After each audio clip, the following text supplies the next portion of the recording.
asan chate pathian in ni kho pha ai piuwa pathian thua kyolim jingthein alaiza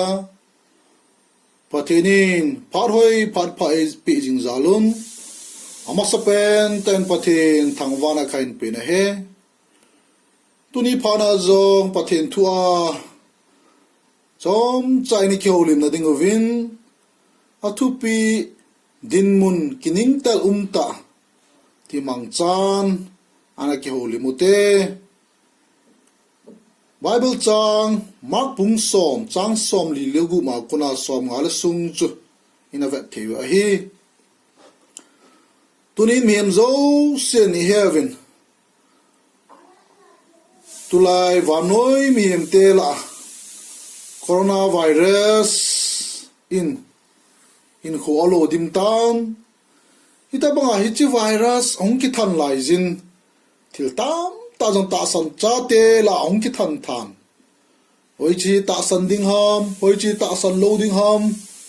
din mun ki ning tel ta en mi hem te in kho ana lo dim in a hi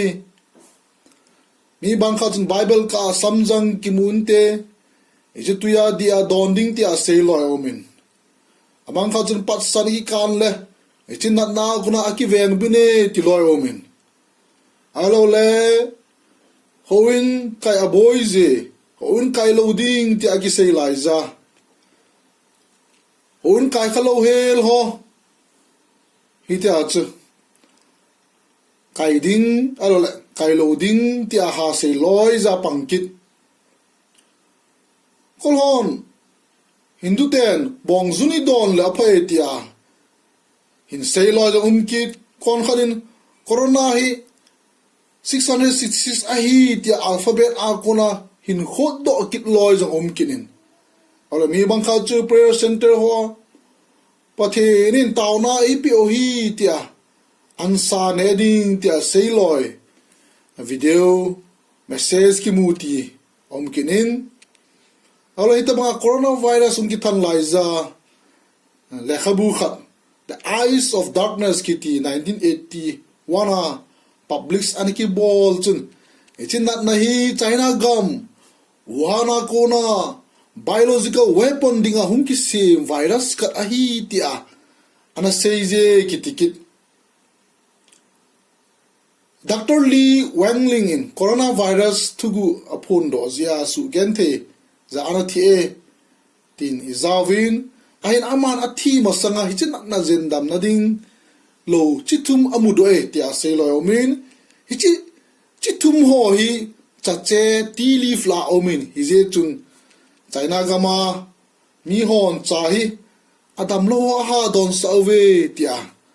message ki muloi ki muki ti lo omin tengle kumza khat lin sile na hoi sita khat ong lang zi mong a hi tin van noi tu sima ana sei dan te ho hi moving 1720 a black khat ana langin aban 1820 in cholera aban 1920 in Spain gama Spanish flu chula tunin kum zakhat hinzo 2020 kuma South China Wuhan kuna hi coronavirus COVID-19 te ki he tu cha na pathelo lai và nói ra country zo sialo dim tabang hita atong khatan isin na ko na adam lo jong tam tan athi jong nitin in akibe jing ta na hi ipile tunia hitabang din mun ito layo va noi din mun hitabang om lai jin i bible wa mitso Bartimaeus in ain kho anakin ningtel pia amit chot na anakining talpia hichi a kona apot do dan thu sim te o hi tunia pathin mi te i bible wa kona ina kitil kho no mo ve akhat na chun ve 11 Bartimaeus amit chot na din muna konin jisu a kovin a hi bible chun Bartimaeus lam ke nga ana tovin a hi Nazareth Jisu ahi ti het phanin wo David chapa Jisu nailong serin tin asam pantan ahi Bartimaeus in Jisun elbai lama zot sain pha asudamin athi akai thuvin mitcho zong khu amu sa thiye ti chu mia kona anazan chuin ata sanin Jisu akoma vela ahunge ti aza chun mitcho dinmuna hin khu chu akinen telpi lein hicha kona eila theiding khat chu Jisu tailo adang umpoi ti a hen hichun Jisu chu ha sap tai na sam ta na hi akoma vela mi tam ta chun ama pa chu thibbe a dingin a pho na hi ai wangin ama chun David chapa nailung serin tin a sap che ta na hi adin mun adei tapon mit din mun a jing chu adei tapon Jisu na khial pe dingin ha samina sam ta na hi Miem zo se din mun khial the pathen bo hi a khial thia pathen chu ha samin sam jing ote virus na din mun a ko na in kho khial thia Jisu bo hi tunin vanoi mi zar ki salal zong le ich aki salal ho zong aki thopi thia Jisu bo hin ho ta san chaten aki thopi thewa Jisu bo hi ti hazingin Bartimaeus in amit dinmun akining talpi banga chi virus in vanoi alo laiza kining talpi utin Jisu ha sama samjimute aninang Jisu na sei juite koma Bartimaeus ga kodin a sei pe hi Bible chu veleven chuin Jisu adingin ga kovun ati Jisun zang penazung adon bu zeng the ai asu dam zeng te hin la asai juite aga ko sai da hi eju Jisu na to dan a hi ati imovin ai ama phat lai za asai juite amang chan turi nang la ke e mang cha ve na hi izima kona Israel te chu bai tel gang chela aso chan na wa kona ate pe gam hoi zula bo noi lon na kanan gam alup zeng te in laman ita apuido theilai zing mosi zo anamang chain kumtam ta anan lut in a hi pathin ama phadung zuya anato dan ananezin a hi tunia Bartimaeus tabang miam tam ta angai cho kodinga nangma nangan si thi a he angai cho ki thopi dinga nangma nangan si thi a he Jisun asai juite ko ma chun ga kovun kiti hin Jisu kama ko ludding mi tam ta ome ti akichet sa virus a thi ding sanga Jisu nei lawa thi kha ding chu ti za umpe na hi ti hi tunia ta sam cha ta ti he jingu wa Jisun ga kovun ti banga tunia mit din muna dinga mem tam ta ho ama ang sunga iko lut jing ding wa hi Jisun mo pura engan sin na hi ti tunin Islaya asai jite angan sin aguna imudo theu na hi napan na ding au mi na hi ama hon mit chupa chu akowun aza lungmong in umin kipat doi na kove ativi na hi suin ama chun apon ale alhan asom doin Jisu he nga acheta ti chu imovin na hi tunia miam tam ta ahen o te ho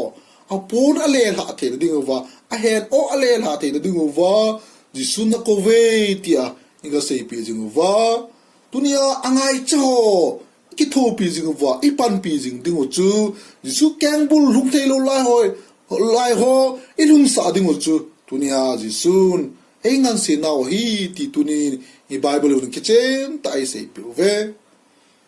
athumnan Jisun Bartimaeus mit din muna korin khomuna din muna om satana he chuin Jisu nama cho hovin keima nangma i lo leng na lungham ati Bartimaeus khuddo ahin phatam pi ima mulova ni khozong hin kho zong anamana hetan chule mi koiman hitaba hin kho aman jing laiza lampa ma khuddo din muna din laiza i lo leng na de jem tia ado kha lo hel ding a he tuần Giêsu thì chỉ thu độ ra cho hình này tan cái mà nang mà ý lo lên là lùng ham tin anh đồng tan hi adon bút ding bo chu avan ai tan don bút hạ sa jong santi anh ama pan rabai khomulen kati tin anh don bút tan hi ta sana nei tan Giêsu ko ma khomulen kati tin adon bút tan hi Bartimaeus kum izar hi hiyam ti hepo ven he kum som li kum som gup hi the a hi hepo ven hi ila ama pan adei pen chu hitabang din muna ko na khomuna cha hi zeng na hi teldang ima thum lovin khomuna bo chu akitum ta na hi pa chom cha hi zong le athi din kon cha hi zong le mi chot din muna kum tam tai ko an naman na ko na khomuna nei ding chu adei pe ne di su ni chu abol the ti ata sanin di sun i loleng na lungham ti ado lai zin